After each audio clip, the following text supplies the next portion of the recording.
ফরহাদ ভাই তো ছাত্রলীগের সাথে মিলেমিশে ছিল, ছাত্রলীগের অনেকগুলো কৌশল উনি রপ্ত করেছে। আপনি বলেছেন ছাত্রদল কিছুই করে নাই এই যে জুলাইকে নিজেদের দাবি ছাত্রদল নিজেদের দাবি করার জন্য। শহীদদের তালিকা যখন প্রকাশ করলেন বিশাল সংখ্যক শিবিরের সাথী থেকে সদস্য সবাই যখন পাওয়া শুরু করছি, তালিকা আবার মিনিমাইজ করলেন। আবার কোথাও ওয়াসিমের নাম না থাকলে আবু সাইদ আমাদের না, ওয়াসিম আপনাদের, এরকম একটা ভিউ থেকে ঝড়াঝাটি হলো, মারামারি হলো, এগুলো কেন হয়েছিল? এগুলো আপনি অমীমাংসিত আর মীমাংসিত জিনিস নিয়ে প্রশ্ন, এটা কোনো কোশ্চেনের মতো না। ওটা আমার কাছে যেটা ফরহাদ ভাইয়ের বিশ্লেষণে আমার কাছে মনে হয়েছে বা যে কথাগুলো মনে হয়েছে, আমার কাছে ফরহাদ ভাই তো ছাত্রলীগের সাথে মিলেমিশে ছিল, ছাত্রলীগের অনেকগুলো কৌশল উনি রপ্ত করেছে এবং ছাত্রলীগের কৌশলগুলো উনি জানে দেখেই এখন এরকম 5 আগস্ট পরবর্তী সময়ের পরিবর্তিত রাজনীতিতে এসেও উনি সেই কথাগুলো বলছেন। ছাত্রদল সংজ্ঞা তো বেসিক্যালি ওনারাই চাচ্ছে। ফরহাদ ভাই অনেক কথা বলেছে, আমার কাছে মনে হচ্ছে যে উনি তো অনেকদিন সাথে যে মনে করেন যে ছাত্রলীগের সাথে ওনার যে সময় জীবন কেটেছে এইসব এগুলো শিখে উনি এগুলা করে করে তো অভ্যস্ত।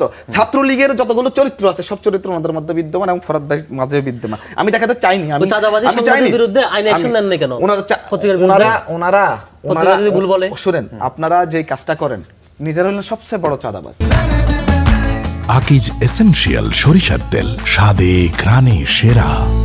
রশিদ ধরিয়ে দিয়ে আপনি বিভিন্ন ব্যবসা প্রতিষ্ঠান থেকে টাকা উঠে নিয়ে আসেন, এনায়েত নাকি এনায়েত নাম দিয়ে, আপনি তো সবচেয়ে বড় চাঁদাবাজ। আপনাদের এই চাঁদাবাজি তো যারা ভুক্তভোগী তারা জানে আপনারা কত বড় চাঁদাবাজ।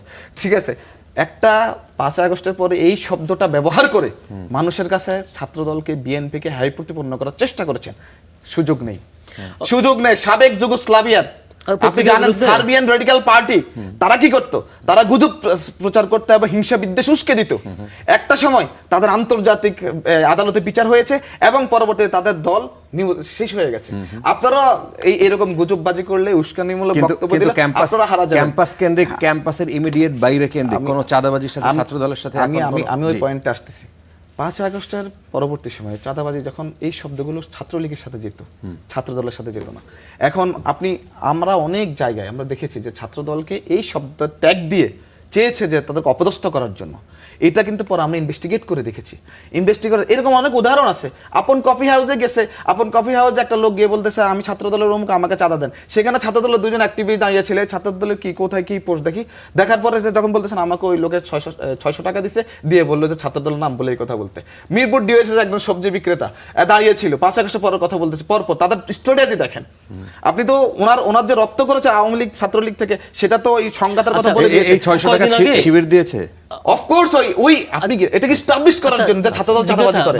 এবং পরবর্তীতে মিরপুর ডিওএসএস ঠিক এরকম একটা সবজি বিক্রেতা দাঁড়িয়ে বলতেছে এই ছাত্রদল মাত্র আমার থেকে চাঁদা নিয়ে গেছে, ছাত্রদল মাত্র আমার চাঁদা নিয়ে গেছে। ঠিক আমাদের ছাত্রদল, আমাদের সাবেক ছাত্র একজন নেতা, উনি যাচ্ছিলেন রিক্সা দিয়ে, উনি যখন দাঁড়ালেন কোন ছাত্রদল নেতা দেখি বলেন তো কে আসছে, যখন ওনাকে ধরলো তখন বললো, যখন একদম আশপাশে যত ছাত্রদলের নেতা আছে সবাইকে নিয়ে আসা হয়েছে ওই ওয়ার্ডের, আসে বলতেছে কে দেখান আপনি কাকে, না ওনারা না। যখন ভালোভাবে সবাই ধরছে, ধরার পরে বলতেছে আমাদেরকে প্রতিদিন 1000 টাকা করে দেয় শুধু এই বয়ান দেওয়ার জন্য যে বিএনপি চাঁদাবাজ, ছাত্রদল চাঁদাবাজ, শুধু এই বয়ান দেওয়ার জন্য। এইরকম কুরাজনীতি এরা করেছে। এদের পরিণতি হবে অবশ্যই ওই যে আমি একটু আগে বলেছিলাম যে আপনার সার্বিয়ান রেডিক্যাল পার্টির মতো এদের পরিণতি হবে।